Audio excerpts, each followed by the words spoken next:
Hey guys, this is JD from Slithering Oddities. How are we doing today? I just thought I'd do a quick video on olive pythons. We will be bringing some of these to the upcoming Tinley Park show in March at our table, booth number 306.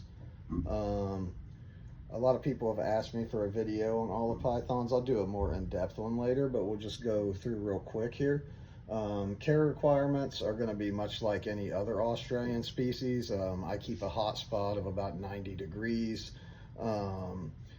Cooling can be, in the low 70s even. These guys are pretty hardy and tolerant.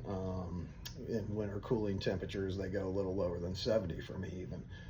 So definitely in line with most other Australian species.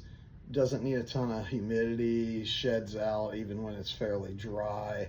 I wouldn't recommend keeping them dry or anything like that, or trying to dry them out, but you definitely don't need a ton of humidity. That 45 to 55% range is going to be just fine for your Australian olive python.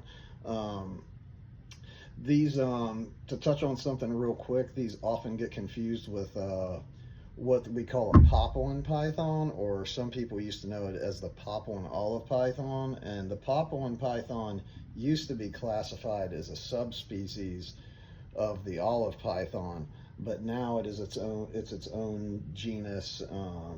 It is Apodora papuanensis, whereas this is Liasis olivaceus. So that's something you see out there. People get them confused a lot. The Australians and the Papuans are not the same thing. So just touching on that real quick, as far as like substrate and stuff, I roll with aspen. Paper works well. Some kind of bark would work well as long as it's not too moist. As you can see, they are quite active creatures. They're very curious, very intelligent. So yeah, they're super fun to work with. Great animals. This one right here has actually already been sold to a friend of ours, Jason Gorby. So this is your animal, Jason, if you're watching. But yeah, just really cool, very smart animals. They learn hook training real quick and things like that. Once you get them out of the cage, they're pretty much a pleasure to work with.